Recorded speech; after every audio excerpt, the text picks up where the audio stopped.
ভয়াবহ বন্যার কবলে বিপর্যস্ত দেশের ১১ জেলা। বন্যায় এ পর্যন্ত মৃতের সংখ্যা ১৮ জনে দাঁড়িয়েছে বলে জানিয়েছে দুর্যোগ ও ত্রাণ মন্ত্রণালয়। বৃষ্টি বন্ধ হওয়ায় পানি কমতে শুরু করেছে কোথাও কোথাও। এদিকে আবহাওয়া অফিস জানিয়েছে আগামী ১০ দিন দেশের কোথাও কোথাও ভারী বৃষ্টি হলেও অতিবৃষ্টির সম্ভাবনা নেই। বুধবার থেকে বৃষ্টিপাত আরও কমে যাবে। আরও জানাচ্ছেন ইলিয়াস কমল। ভয়াবহ বন্যার কবলে টালমাটাল দেশের কয়েকটি জেলা। পানিবন্দী অবস্থায় দিন পার করছে লাখ লাখ মানুষ। ফেনীতে প্রায় ৩ লাখ মানুষ দিন কাটাচ্ছেন পানিবন্দী অবস্থায়। রয়েছে খাবার সংকট। জেলার বেশিরভাগ এলাকা বিদ্যুৎ বিচ্ছিন্ন, মোবাইল ও ইন্টারনেট সেবাও বিঘ্নিত। ফেনীর ঢাকা চট্টগ্রাম মহাসড়কে পানি ওঠায় চরমভাবে ব্যাহত হচ্ছে চলাচল। পরশুরাম, ছাগলনাইয়া ও ফুলগাজীর দুর্গত এলাকার মধ্যেই ৫,০০০ বাসিন্দাকে ইতিমধ্যে বাসাবাড়ির ছাদ ও নিরাপদ আশ্রয়ে নিয়েছে বিভিন্ন বাহিনী। বানের জলে তলিয়ে আছে নোয়াখালী সদর, বেগমগঞ্জ ও সোনাইমুড়ি সহ মোট ৭ উপজেলার বিস্তীর্ণ এলাকা। উজান থেকে নেমে আসা পাহাড়ি ঢলে বিপদসীমার রেকর্ড সংখ্যক উপর দিয়ে প্রবাহিত হচ্ছে কুমিল্লার গোমতী নদীর পানি। বৃহস্পতিবার বাঁধ ভেঙে লোকালয়ে পানি ঢুকে যাওয়ায় শুক্রবার দিনব্যাপী কমেছে গোমতীর পানি। এখনও বিপদসীমার ১০০ সেন্টিমিটার উপর দিয়ে পানি প্রবাহিত হচ্ছে জানিয়েছে পানি উন্নয়ন বোর্ড। এদিকে আগামী ১০ দিন দেশের কোথাও ভারী বৃষ্টি হলেও অতিবৃষ্টির সম্ভাবনা নেই বলে জানিয়েছে আবহাওয়া অধিদপ্তর। চট্টগ্রাম অঞ্চলে শনি ও রোববার বৃষ্টিপাত কিছুটা কমে আসবে। সোম ও মঙ্গলবার বৃষ্টি একটু বাড়লেও বুধবার থেকে আবারও কমবে। এতে বন্যা পরিস্থিতির দ্রুতই উন্নতি হওয়ার আশা করছে আবহাওয়া অধিদপ্তর। আগামী ২৭ তারিখ থেকে আরো একটু কমে যাওয়ার সম্ভাবনা রয়েছে, অর্থাৎ পরিস্থিতি উন্নতির দিকে। এখন যদি আমি পিছনের বৃষ্টিপাতেরগুলোর একটা রেকর্ড বলি, যে আমাদের ১৬ তারিখ থেকে ২২ তারিখ পর্যন্ত বাংলাদেশের যে দেশের পূর্বাঞ্চল বা দক্ষিণ পূর্বাঞ্চলে যে বৃষ্টিপাতের রেকর্ডটা, সেটা যদি আমি উল্লেখ করি, যেমন কিছু কিছু জায়গায় ৭০০ মিলিমিটারের উপরে বৃষ্টিপাত হয়েছে ১৬ থেকে ২২ তারিখ পর্যন্ত। যেমন চট্টগ্রামের যে সীতাকুণ্ড, সেখানে ৭৫৬ মিলিমিটার বৃষ্টিপাত রেকর্ড করা হয়েছে। শনি ও রোববার কুমিল্লা, ফেনী, নোয়াখালী ও চট্টগ্রাম এলাকায় বৃষ্টিপাত কম থাকবে, তবে সোমবার আর মঙ্গলবার একটু বাড়তে পারে। বুধবার আবার বৃষ্টিপাত কমে যাবে জানিয়েছে আবহাওয়া অধিদপ্তর। ইলিয়াস কমল, মাই টিভি। আইডিয়াল কলেজের প্রথম বর্ষের ছাত্র খালিদ হাসান সাইফুল্লাহ হত্যা মামলায় সালমান এফ রহমান, সাবেক আইনমন্ত্রী আনিসুল হক ও সেনা কর্মকর্তা জিয়াউল আহসানের ৫ দিন করে রিমান্ড মঞ্জুর করেছেন আদালত। আর সাবেক সমাজকল্যাণ মন্ত্রী দীপু মনির আরও ৪ দিনের রিমান্ড মঞ্জুর করা হয়েছে। সন্ধ্যায় ঢাকার মেট্রোপলিটন ম্যাজিস্ট্রেট আদালতে শুনানি শেষে এই রিমান্ড মঞ্জুর করেন আদালত। এছাড়া আসম ও ফিরোজের ৭ দিনের রিমান্ড মঞ্জুর করা হয়েছে।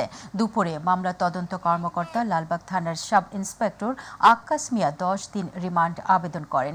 পরে আদালত শুনানি শেষে এই আদেশ দেন। এর আগে সন্ধ্যা ৭টার দিকে সালমান এফ রহমান, আনিসুল হক ও জিয়াউল আহসান, দীপুমণি ও আসম ও ফিরোজকে আদালতে আনা হয়। এই আসামিদের বিরুদ্ধে প্রাথমিক তথ্য প্রমাণ পেয়েছেন এবং আসামিদের ইন্ধন এবং ষড়যন্ত্রে যে পুলিশ গুলি করে ছাত্র জনতাকে হত্যা করেছে তারও প্রাথমিক তিনি তথ্য প্রমাণ পেয়েছেন। এবং আরও তথ্য জানার জন্য, আরও জিজ্ঞাসাবাদ করার জন্য, কারা এই হত্যার সঙ্গে জড়িত আর কারা কারা এই হত্যাকে ইন্ধন দিয়েছে, মদত দিয়েছে, তাদেরকে বের করার জন্য তাদের 10 দিনের রিমান্ডের প্রয়োজন। এই স্কুল ছাত্র এবং কলেজ ছাত্র তাদেরকে হত্যা করে তদন্তকারী কর্মকর্তা প্রাথমিক তদন্তে এদের জড়িত থাকার বিষয়টি নিশ্চিত করেন এবং তাদেরকে আরও জিজ্ঞাসাবাদ করার জন্য 10 দিনের রিমান্ড প্রার্থনা করেন। বিজ্ঞ আদালত আসামি পক্ষের আইনজীবীর বক্তব্য শুনে এবং প্রসিকিউশনের বক্তব্য শুনে 5 দিনের রিমান্ড মঞ্জুর করেন। ভারতে পালিয়ে যাওয়ার সময় সীমান্তে বিজিবির হাতে আটক হাইকোর্টের আপিল বিভাগের অবসরপ্রাপ্ত বিচারপতি AHM শামসুদ্দিন চৌধুরী মানিককে কারাগারে পাঠিয়েছে আদালত। এর আগে বিকেল 4টার দিকে তাকে সিলেটের আদালতে তোলা হয়। পরে আদালত তাকে 54 ধারায় কারাগারে পাঠানোর আদেশ দেন সিলেটের জুডিশিয়াল ম্যাজিস্ট্রেট ১ আলমগীর হোসেন। পরে পুলিশ তাকে সিলেট কেন্দ্রীয় কারাগারে নিয়ে যায়। এর আগে শুক্রবার রাত 11টার দিকে অবৈধভাবে সিলেটের কানেরঘাট উপজেলার দনা সীমান্ত দিয়ে ভারতে পালিয়ে যাওয়ার সময় সাবেক বিচারপতি মানিককে আটক করে বিজিবি।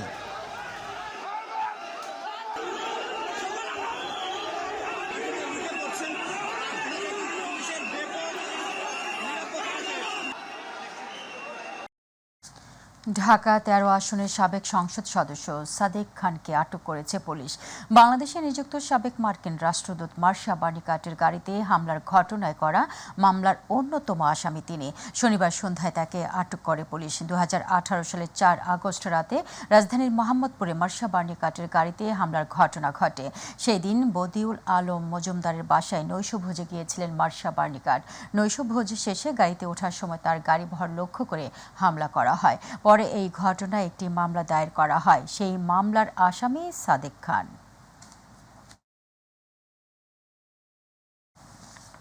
বন্যা কবলিত এলাকার মানুষকে সহায়তা দেওয়ার লক্ষ্যে সমন্বিত উদ্যোগ নিতে অন্তর্বর্তীকালীন সরকারের প্রধান উপদেষ্টা ডক্টর মোহাম্মদ ইউনূসের সাথে বৈঠক করেছেন বিভিন্ন এনজিওর শীর্ষ কর্মকর্তারা। বৈঠকে সর্বত্র যাতে ত্রাণ ও সেবা পৌঁছে দেওয়া যায় সেই বিষয়ের উপর গুরুত্ব আরোপ করা হয়। আরও জানাচ্ছেন ইউসুফ আলী। বন্যা কবলিত জেলায় আটকদের উদ্ধার, ত্রাণ বিতরণ ও স্বাস্থ্যসেবা পৌঁছানোর লক্ষ্যে কোন ধরনের পদক্ষেপ নেওয়া যায় সে বিষয়ে পরামর্শ করতে অন্তর্বর্তীকালীন সরকারের প্রধান উপদেষ্টা ডক্টর মোহাম্মদ ইউনূসের সাথে বৈঠক করেন বিভিন্ন এনজিওর শীর্ষ কর্মকর্তারা। বৈঠকে বন্যা চলাকালীন ও পরবর্তী সময়ে করণীয় নিয়ে আলোচনা হয় বলে জানান প্রধান উপদেষ্টার প্রেস সচিব শফিকুল আলম। চিফ অ্যাডভাইজার যেটা বলেছেন, এই যে তরুণদের যে উদ্যোগ, সে তরুণদের যে প্রেরণা, তার সাথে জন্য সারা বাংলাদেশের সবাই যেন একত্রিত হয়ে এই বন্যাতে ঝাঁপিয়ে পড়ে। বন্যাকে আমাদের সবাই ট্যাকেল করতে হবে।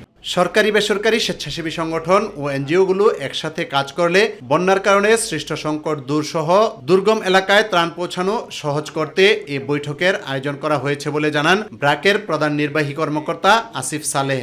প্রথম পর্যায়ে যখন পানি নেমে যাবে, তারপরে দ্বিতীয় পর্যায়ে যে স্বাস্থ্য এবং খাবারের একটা সংকট দেখা যাবে, সেই জায়গাগুলোতে কিভাবে আমরা একসাথে কাজ করতে পারি। এই ধরনের দুর্যোগে আমরা যদি সবাই একসাথে ঝাঁপিয়ে পড়তে পারি, তাহলে এই কাজগুলোতে সমন্বয় অনেক বেশি হবে বলে আমরা মনে করছি। একটা জায়গাতে বেশি ত্রাণ যাচ্ছে, কিন্তু ভেতরের জায়গাগুলোতে ত্রাণ যাওয়া এখনও ডিফিকাল্ট।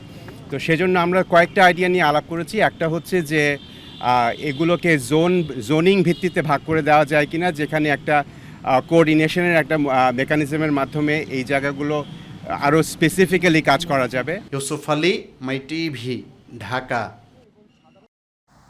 সারা দেশে বন্যার্তদের সহায়তা করতে ঢাকা বিশ্ববিদ্যালয়ে আজও ত্রাণ সংগ্রহ কার্যক্রম পরিচালনা করছে বৈষম্য বিরোধী ছাত্র আন্দোলনের সমন্বয়ক ও সহ সমন্বয়করা। বিশ্ববিদ্যালয়ের টিএসসিতে বুথ বসিয়ে সকাল থেকে রাত পর্যন্ত গণত্রাণ সংগ্রহ কর্মসূচি চলবে। নগদ অর্থের পাশাপাশি সংগ্রহ করা হয়েছে শুকনো খাবার, প্রয়োজনীয় ওষুধ, স্যালাইন ও পোশাক। আরও জানাচ্ছেন আবু সাইদ অপু। দেশের দক্ষিণ পূর্বাঞ্চলে চলমান বন্যা পরিস্থিতিতে দেশের সর্বস্তরের ছাত্র জনতাকে পুনরায় ঐক্যবদ্ধ হয়ে ঢাকা বিশ্ববিদ্যালয়ের টিএসসিতে যার যার সামর্থ্য অনুযায়ী দিয়ে যাচ্ছেন ত্রাণ সামগ্রী, যাতে করে পানিবন্দী মানুষগুলোর মুখে একটু হলেও শুকনো খাবার পৌঁছাতে পারে। তারুণ্যের এই তরুণ প্রজন্ম আগামীতে স্বপ্নের সোনার বাংলাদেশ গড়বে বলে মনে করেন শিক্ষার্থীরা।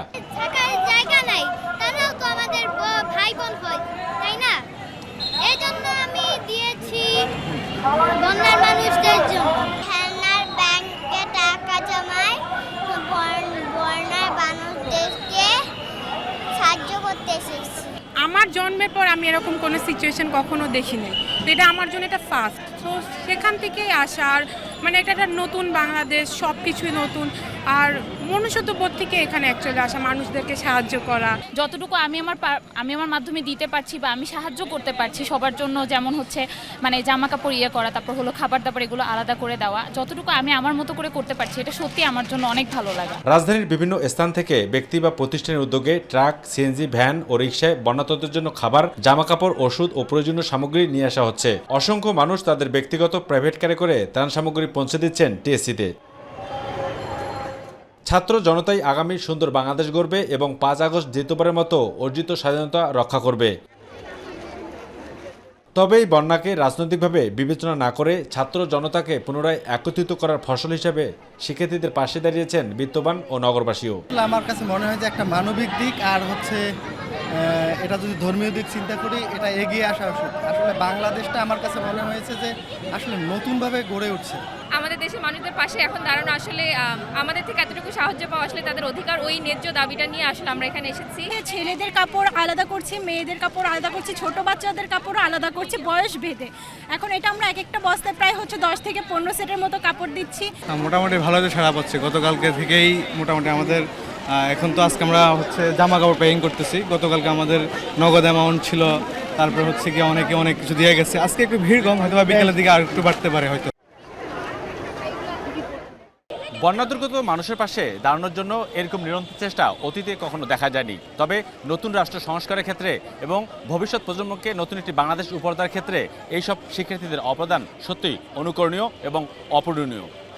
টিএসসি থেকে আবু সদপু, মাই টিভি, ঢাকা। নির্বাচন প্রশ্নে রাজনৈতিক দলগুলোর সঙ্গে অন্তর্বর্তীকালীন সরকারের সংলাপ চান মির্জা ফখরুল ইসলাম আলমগীর। জাতীয় প্রেসক্লাবে এক আলোচনা সভায় বিএনপির মহাসচিব অন্তর্বর্তীকালীন সরকারের প্রতি সংলাপের আহ্বান জানিয়েছেন। অন্তর্বর্তী সরকারের উপর জনগণের আস্থা রয়েছে জানিয়ে যৌক্তিক এবং সীমিত সময়ের মধ্যে নির্বাচনের ব্যবস্থা করারও আহ্বান জানান তিনি। একই সঙ্গে সরকার কি করতে চাচ্ছে তারও একটি রোডম্যাপ জনগণের সামনে পেশ করতেও আহ্বান জানিয়েছেন মির্জা ফখরুল ইসলাম আলমগীর। আরও জানাচ্ছেন মাহবুব সৈকত। প্রয়াত রাজনৈতিক কাজী জাফর আহমেদের স্মরণে জাতীয় প্রেস ক্লাবে আলোচনা সভার আয়োজন করে ভাসানী অনুসারী পরিষদ। বন্ধুগণ, কিছু কিছু অশুভ আলামত ইতিমধ্যে দেখা দিচ্ছে। চলমান বন্যায় ক্ষতিগ্রস্তদের প্রতি সমবেদনা এবং সহানুভূতি প্রকাশ করে বিএনপি মহাসচিব অন্তর্বর্তী সরকারের নেয়া পদক্ষেপ জনগণের সামনে স্পষ্ট করতে আহ্বান জানান। আমরা দেখতে চাই যে প্রধান উপদেষ্টা তিনি অতি দ্রুত জনগণের সামনে তিনি কি করতে চান তা উপস্থাপন করবেন, একটা রোড ম্যাপ দিবেন যে কিভাবে তিনি অতি দ্রুত একটা নির্বাচনের ব্যবস্থা করবেন। সেই সংস্কারের ব্যাপারেও নির্বাচনটা অত্যন্ত গুরুত্বপূর্ণ। সুতরাং কয়েকজন ব্যক্তি একটা সংস্কার করে দেবেন এটা আমি বিশ্বাস করি না। আমি বিশ্বাস করি জনগণের অংশগ্রহণের মধ্যে দিয়ে তাদের মাধ্যমে কিন্তু সেই সংস্কার আসতে হবে। যারা রাজনীতি করছেন তাদের সঙ্গে অবশ্যই তাদেরকে মত বিনিময় করতে হবে। বিজয় সুসংহত করতে প্রশাসন সহ দেশ পরিচালনার গুরুত্বপূর্ণ স্থানগুলোতে দ্রুত যোগ্য ব্যক্তিদের পদায়নেরও পরামর্শ দেন মির্জা ফখরুল ইসলাম আলমগীর। চিন্তিত হই যে আজকে প্রায় 16-17 দিন হচ্ছে, এখন পর্যন্ত ওই সেক্রেটারিয়েটের যে সমস্ত সেক্রেটারিরা এই সরকারকে এতদিন ধরে চালিয়েছে, তাদের সমস্ত কুবুদ্ধিগুলো দিয়েছে, তারা এখনো ওই সরকারের সচিবের দায়িত্বগুলো পালন করছে। এখন পর্যন্ত বিশ্ববিদ্যালয়গুলোতে, বিদ্যালয়গুলোতে কোনো ভাইস চ্যান্সেলর নিয়োগ দেওয়া হয়নি। আমরা দেখতে চাই যে আইন শৃঙ্খলা পরিস্থিতি নিয়ন্ত্রণের ব্যাপারে তারা অত্যন্ত সচেষ্ট। এদিকে সদ্য ভাইস চেয়ারম্যান হিসেবে অন্তর্ভুক্ত হওয়া নুরুল ইসলাম মনিকে সাথে নিয়ে বিএনপির প্রতিষ্ঠাতা প্রয়াত রাষ্ট্রপতি জিয়াউর রহমানের সমাধিতে শ্রদ্ধা নিবেদন করেন দলের স্থায়ী কমিটির সদস্য মেজর অবসরপ্রাপ্ত হাফিজউদ্দিন আহমেদ। গণতন্ত্র এবং মানবাধিকার প্রতিষ্ঠা করাই বর্তমান সরকারের প্রধান লক্ষ্য হওয়া উচিত। আমরা যারা রাজনৈতিক দল আছি, আমরা ডক্টর ইউনূসের এই উদ্যোগকে সবসময় সহযোগিতা করব এবং অচিরেই যাতে একটি গণতান্ত্রিক নির্বাচন করে যাতে বাংলাদেশে যারা জনপ্রতিনিধি তারা যেন দেশ শাসনের দায়িত্ব পান। মাহবুব সৈকত, মাই টিভি, ঢাকা। ছাত্র জনতার আত্মত্যাগের মাধ্যমে অর্জিত বিজয় সুসংহত করতে দলমতে নির্বিশেষে সবাইকে ঐক্যবদ্ধভাবে এগিয়ে আসার আহ্বান জানিয়েছেন জামায়াত ইসলামীর আমির ডাক্তার শফিকুর রহমান। হবিগঞ্জে বৈষম্য বিরোধী ছাত্র আন্দোলনে নিহত এবং আহতদের পরিবারের সাথে সাক্ষাৎ এবং মতবিনিময় সভায় তিনি এই আহ্বান জানান। অন্যদিকে কুমিল্লার 14 গ্রামের দলটির নায়েবে আমির ডাক্তার সৈয়দ আবদুল্লাহ মোহাম্মদ তাহের বানভাসী মানুষের জন্য সরকারকে আরও বেশি পদক্ষেপ নেওয়ার আহ্বান জানান।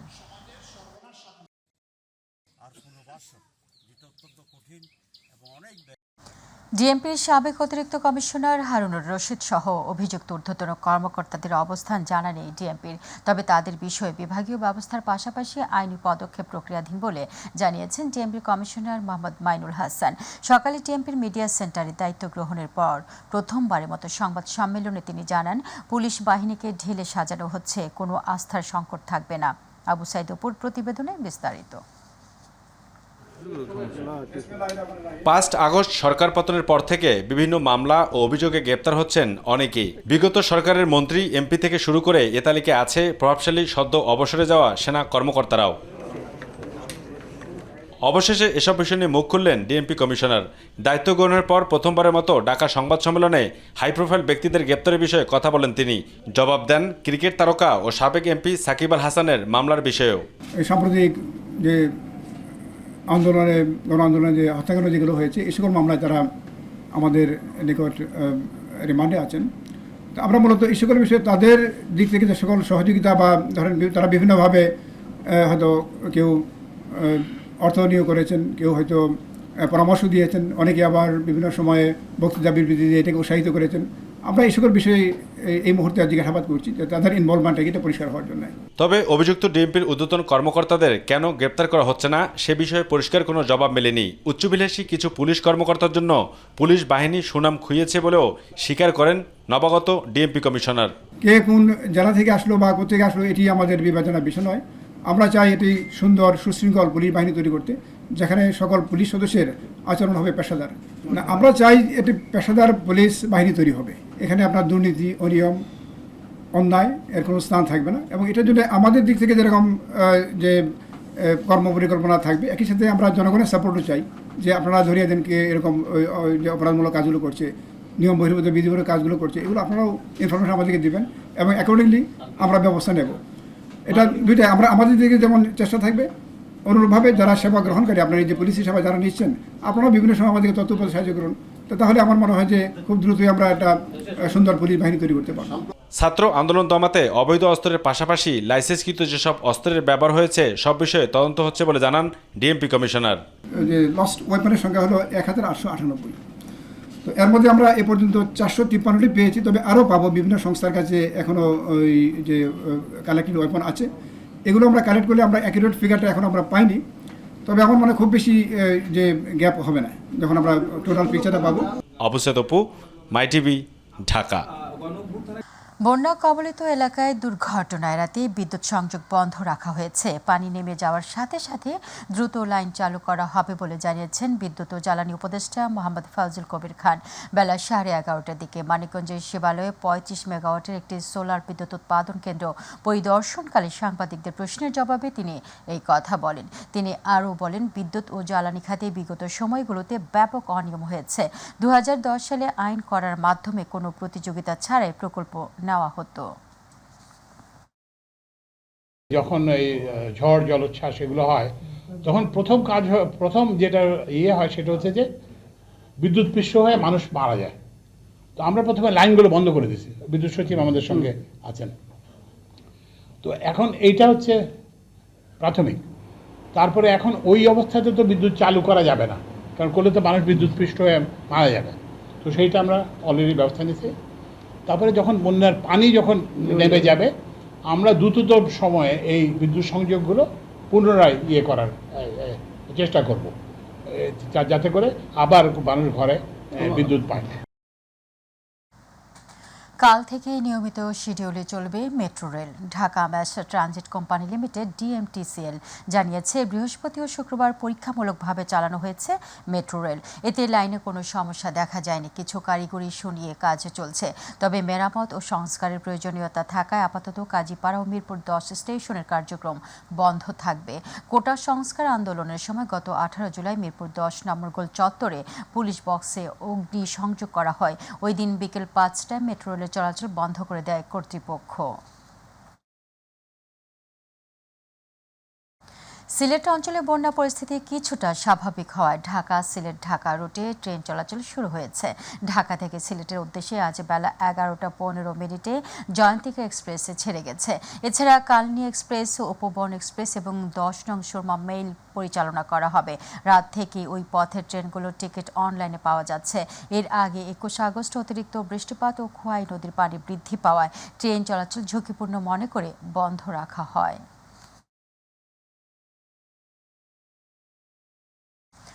হত্যা মামলার আসামি ক্রিকেটার সাকিব আল হাসানকে জাতীয় দল থেকে অপসারণ করতে লিগ্যাল নোটিশ পাঠানো হয়েছে। বিসিবি কর্তৃপক্ষকে এই লিগ্যাল নোটিশ পাঠানো হয়েছে। একই সঙ্গে হত্যা মামলার তদন্তের স্বার্থে তাকে দেশে ফিরিয়ে আনতে বলা হয়েছে নোটিশে। আজ সুপ্রিম কোর্টের আইনজীবী ব্যারিস্টার সজীব মাহমুদ আলম এই নোটিশ পাঠান।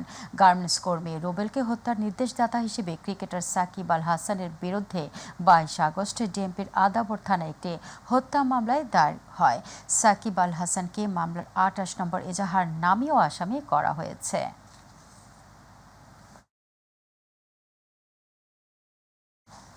সরকার পরিবর্তনে থমকে যাওয়া বরিশাল সিটির উন্নয়ন কাজ পুনরায় চালু হওয়ায় খুশি নগরবাসী। তবে বিগত দিনের মতো কাজের মান নিয়ে যেন আর কোনো প্রশ্ন না ওঠে এমনটার প্রত্যাশা বরিশালবাসীর। 30টি ওয়ার্ডে টেন্ডার হওয়া ড্রেন ও রাস্তা ঘুরে পারভেজ রাসেলের রিপোর্ট। 58 বর্গমাইলের মধ্যে 30টি ওয়ার্ড নিয়ে বরিশাল সিটি কর্পোরেশন। প্রাকৃতিক দুর্যোগ বা ভৌগোলিক কারণেই উন্নয়ন বঞ্চিত ছিল অধিকাংশ এলাকা। বিগত সরকারের সময়ে বিভিন্ন মেয়াদে বরাদ্দে উন্নয়ন কাজ শুরু হয়েছিল। নতুন ড্রেন, রাস্তা ও পানির সংযোগ স্থাপনায় বরাদ্দ দেওয়া হয়েছিল 267 কোটি টাকা। সেসব কাজে টেন্ডার সম্পন্ন হয়ে কাজ শুরু করলেও ক্ষমতার পালা বদলে থমকে যায় সকল উন্নয়ন কর্মকাণ্ড। আমরা চাই যাতে এই জলাবদ্ধতা থেকে আমরা দ্রুত মুক্তি পাই, রাস্তাঘাটগুলো খুব দ্রুত সংস্কার করা হোক। বিভিন্ন ইঞ্জিনিয়ার এক্সিডেন্ট বড় বড় অফিসার গেছে, কিন্তু আমাদের কোনো রাস্তাঘাটের উন্নয়ন তেমন একটা হয়নি। একই মেয়াদকালে আরও প্রকল্পে বিশ্বব্যাংক বরাদ্দ দেয় কোভিড-19 প্রজেক্টে 45 কোটি টাকা। অধিকাংশ স্থানে কাজ বন্ধ হয়ে পড়ায় দুর্ভোগ আর চিন্তিত হয়ে পড়ে নগরবাসী। প্রকল্পে একটা মাস্টার ড্রেন আছে, এর সাথে রাস্তা আছে, আর 27 নম্বর আরেকটা ওয়ার্ডে আমাদের ড্রেনের একটা স্কিম আছে। কাজগুলো যা সংক্ষিপ্ত ছিল তাগুলো ঠিক মতন হয় কি না, তো পরিবর্তন হয়েছে পর সরকার যে আসছে তো কাজগুলো ঠিক হইতেছে, তার আমরা তো খুশি অনেক। অবশেষে সিটি কর্পোরেশন ও ঠিকাদার প্রতিষ্ঠান অসমাপ্ত কাজ শুরু করায় স্বস্তি ফিরেছে নগরবাসীর মনে। তবে এখনো রয়েছে কাজের মান নিয়ে শঙ্কা।